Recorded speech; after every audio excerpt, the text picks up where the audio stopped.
Үндэсний их баяр наадмын бүхий салбар хорооноос үндэсний их баяр наадмыг зохион байгуулах хороонд 2026 оны 7 сарын 7-ны өдөр 1 дроп 13 тоотоор санал хөргүүлэх тухай албан бичиг өнөө өглөө ирсэн. Үүний дагуу үндэсний их баяр наадмыг зохион байгуулах комисс хуралдаж үүгээр хуралдаан өндөрлөж байна. За хуралдаанаар нэг асуудал хэлсэн бөгөөд энэ хүрээнд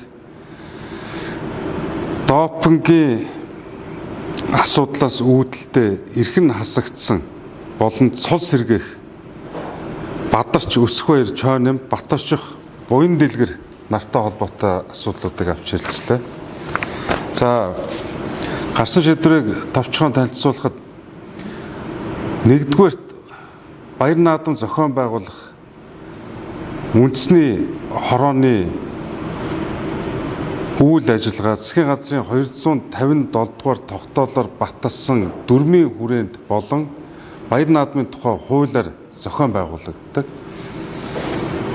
Үндэсний их баяр наадмын бүхий салбар хорооноос үндсэн комисстой хүргүүлсэн энэ саналуудыг шийдвэрлэх эрх зүйн хувьд ямарваа нэгэн хуулийн заалт болон дүрмийн заалт бол байхгүй байгаа учраас шийдвэр гарах боломжгүй гэдэг хууль зүйн төгөлтийг нэгдүгээрт гаргалаа. Хоёрдугаарт юу гэхээр эдгээр шийдвэрүүдийг гаргахад шат дараалттай санал дүгнэлтээ боловсруулж зохих шийдвэрээ эргүүлдэг допингийн эсрэг байгууллагаас 3 албан бичиг ирсэн. Нэр дурдгдсан бүхчүүдээс допинг илрээгүй гэдэг утга агуулгатай нэгэн бичиг энд байхгүй. Гарсан зөрчлөө арилгаж байгаа. Дүрмийнхаа хүрээнд одоо асуудлаа шийдэж байна гэсэн ийм л утга агуулгатай бичиг ирсэн. Зарим бичгүүд нь нэг бичиг нь 7 сарын 7-ны өдөр ирж хахад нөгөө бичиг нь маргааш буюу 8-ны өдөр өнөө өглөө ирж ах жишээтэй. Энэ нь өөрөө утга агуулгын хувьд өмнөх бичгүүдэд үгүйсгэсэн зөрчилдөөтэй ийм асуудлууд байна. Хоёрт юу гэхээр арбитрийн шүүх гэгддэг энэ нэр бариад байгаа асуудлуудыг бид нар бас эрх зүйн хүрээнд нь судалж холбогдох байгууллагын улсуудад байлцуулж бас хурлаа хийлээ. Гэтэл эрх зүйн хувьд тухайн олон улсын арбитрийн шүүх гээд байгаа эдгээр байгууллагуудын гаргасан шийдвэрийг хүлээж авах эрх зүйн зохицуулалт байна уугүй юу гэдэг дээр бас учир дутагдaltaй маргаантай асуудлууд байгаад байна. Ийм учраас үндэсний баяр их наадмыг зохион байгуулах комиссоос бид энэ асуудлуудыг цаашдаа судалж үзэх.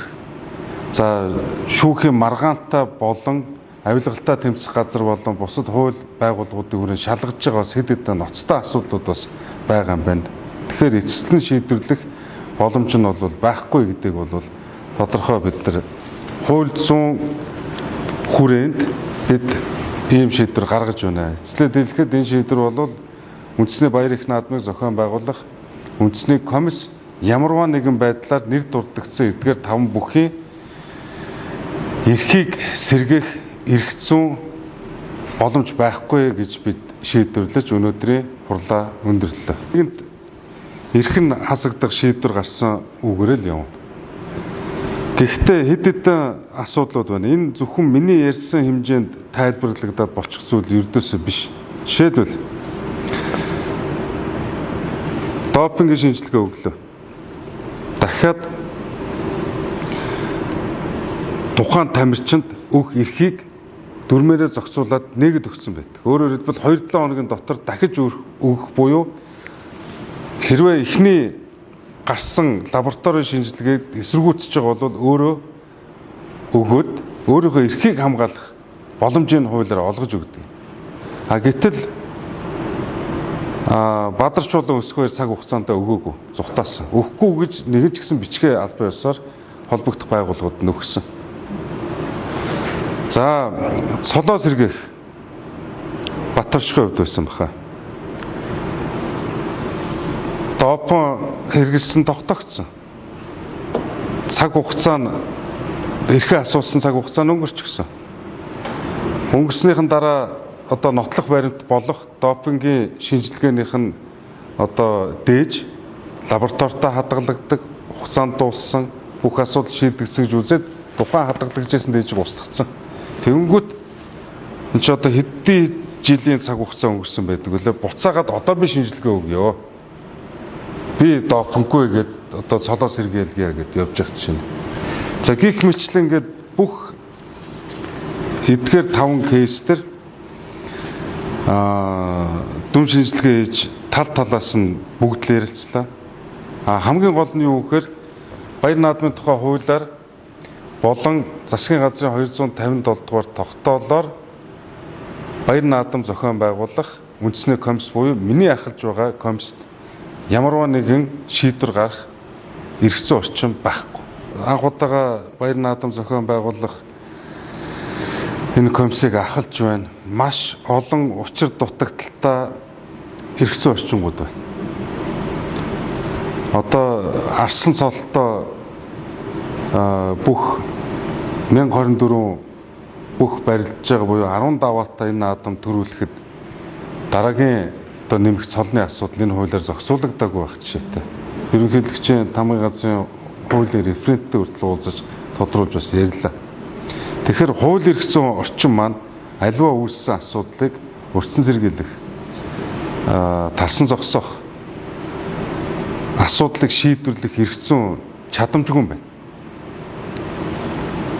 Дээрээс нь ер нь хоёр дахь том мохын асуудлын үгээр үндэсний баяр наадмыг зохион байгуулахын дэд үтсийн асуудлууд маш их дутагдaltaй.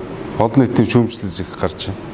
Тэр үүднээс засгийн газраас дараа жилийн буюу 2027 оны 7 сарын 1-нд ашиглалтанд өгөхөөр томоохон цогцлбор арга хэмжээг буюу одоо дэд үтсийг бид нэр шийдвэрлэж байна. Нэг нь одоо энэ жилдээ энэ наадмаар ашиглалтанд орно.